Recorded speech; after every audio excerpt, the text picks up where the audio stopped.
On September 12, 2022, at 12:28 p.m., PnB Rock walked into a Roscoe's Chicken and Waffles in South Los Angeles for a quiet lunch with his fiancée Stephanie. By 1:23 p.m., he was lying in a pool of his own blood with his life cut short in a robbery that had gone horribly wrong.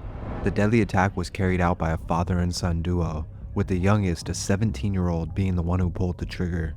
CCTV footage from moments prior shows PnB Rock dapping up what appeared to be a fan, leaving the questions: was this a random robbery, or was PnB Rock set up from the start? You don't want, unless you're gonna move around with security, you don't want to have to do that shit every time you go out. 100%. Feel me? Like, that should be ass, bro. People are targets out here, and especially... Niggas tried me out here a couple times, you feel me? Like, I ain't gonna lie. That shit don't never work. You feel me? I be too on point. Like, I'm from the same shit y'all trying to do. I done did this shit, you feel me? Like, I done... You're ready for that kind of... Fuck yeah, bro. Yeah. I be on it. You and I... Hey, hold up. What should have been an ordinary meal at one of LA's most iconic mom-and-pop restaurants turned into a nightmare as his fiancée watched helplessly during the tragic final moments of his life. At the time, PnB Rock, or Rakeem Allen, was just 30 years old. As the details of that afternoon came to light, they revealed a tragic chain of events, a story of greed and violence. And unfortunately, the violence PnB encountered that day wasn't all that new to him. When he was just 3 years old, his life was forever changed when his father was murdered in the midst of a gang dispute. And then again, years later, he lost his older brother to the streets as well, leaving his mother to raise him and his other siblings alone. Growing up in poverty, he often found himself in trouble. He drifted toward the streets, searching for a sense of belonging that his broken home life couldn't provide. My life before music, typically, it was just like, I had 4 brothers, single parent. It was kind of rough, you know, we was like running around house to house, living from shelter to shelter, you know, it was like, we had a card coming up, I would say, you feel me? I was like not making it easy for my mom, you know, I made it hard for her because I was like kind of like a bad kid, I would say. Just doing whatever I wanted to. I ain't really had nobody like to give me like no guidance, like a father figure, or nobody just like to keep me tame. At 13 years old, he was sent to a youth detention program for fighting and committing a string of robberies. By 19, he was sentenced to 33 months in prison for drug possession and other crimes. After his release, he experienced homelessness and never got to complete high school. Despite these hardships, he found peace in making music, and he was good at it. She followed me on Instagram. She say that she my biggest fan. He adopted the stage name PnB Rock, honoring the intersection of Pistorius and Bainton, the name of streets near where he was raised. PnB come from my block, Pistorius and Bainton. You feel me? That's a block in Germantown. That's Philly. You know, everybody know PnB. Needless to say, he had been making chart-topping music for almost a decade prior to his untimely passing. And considering his life before music, it's no secret that PnB Rock, like many others, liked to indulge in a lavish lifestyle. This of course included diamond-studded jewelry, and a lot of it. The very thing that would make him a target and ultimately get him killed. He and his fiancée were in Los Angeles for business as well as personal celebrations, including an engagement party for fellow rapper T Grizzly, where just 12 hours prior to the robbery, they were on social media showing off their watches. Come on, man. Hey, peas, rollies. Can I do to make you see?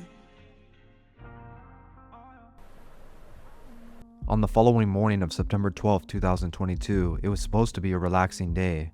They decided to stop by Roscoe's Chicken and Waffles, more specifically the one in South Los Angeles, for lunch. Roscoe's is well known and loved in the community, but it's far from a luxurious place where one might be able to put their guard down. In fact, it's the opposite. Before leaving, as well as on their drive there, Stephanie urged him to take some of his jewelry off, stating that it was too flashy. He denied her request and simply stated, "It's in God's hands."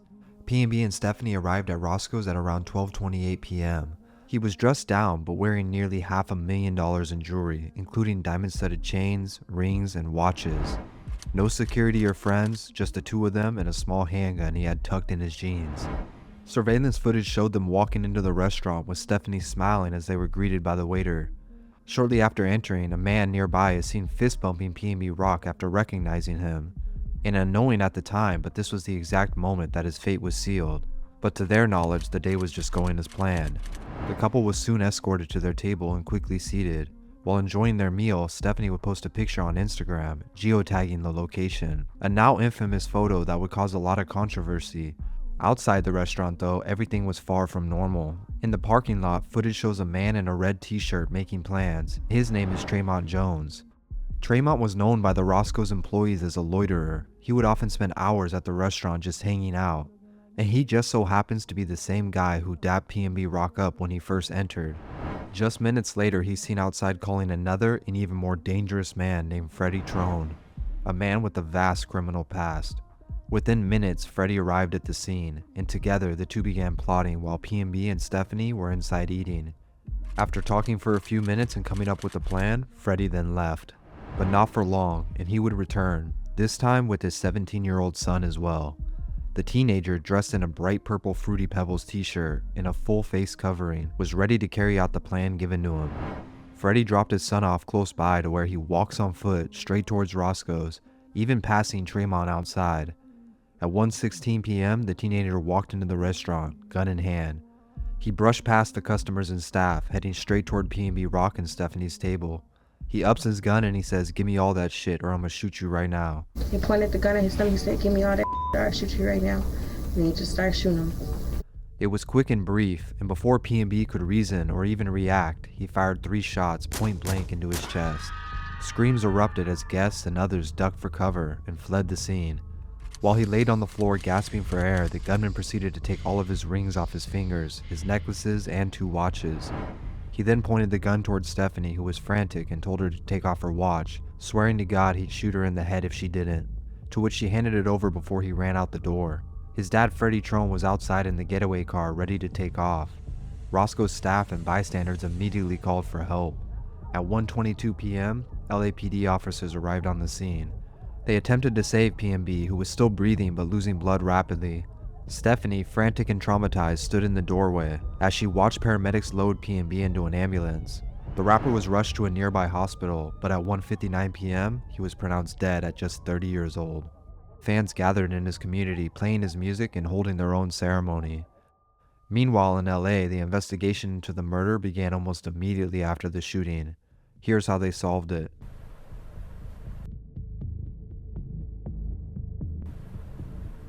Surveillance footage from Roscoe's Chicken and Waffles and surrounding businesses provided crucial evidence right away. Detectives focused on identifying the masked gunman and tracing his movements. The footage revealed the suspect fleeing the scene in a getaway car, later identified as a black Buick Enclave, registered to a woman named Chantel Trone. We now know Chantel is the wife of Freddie and the mother of the teenage gunman. This of course was a major turn, and it confirmed that the robbery was in fact not random, but orchestrated after the fist bump. Further investigation revealed their efforts to cover up the crime. Just minutes after the robbery, Freddie and his son were seen walking nearby their apartment, already in different clothes.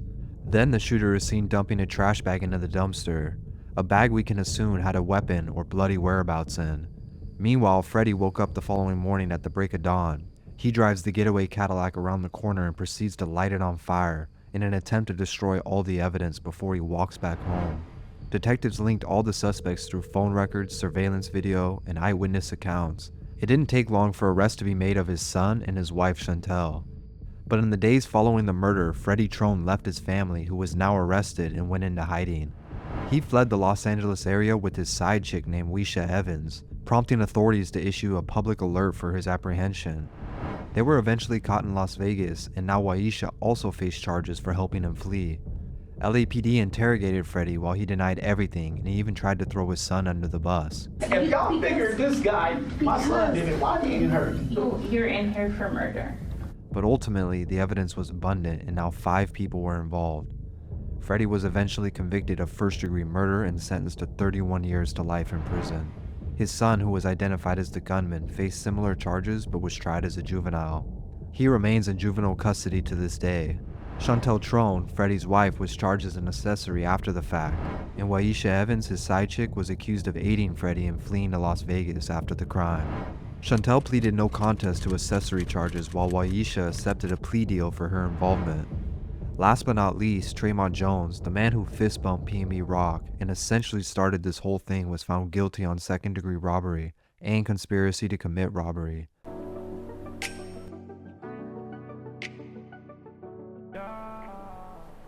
Immediately after the news of his death hit social media, his fiancée Stephanie faced a world of online backlash.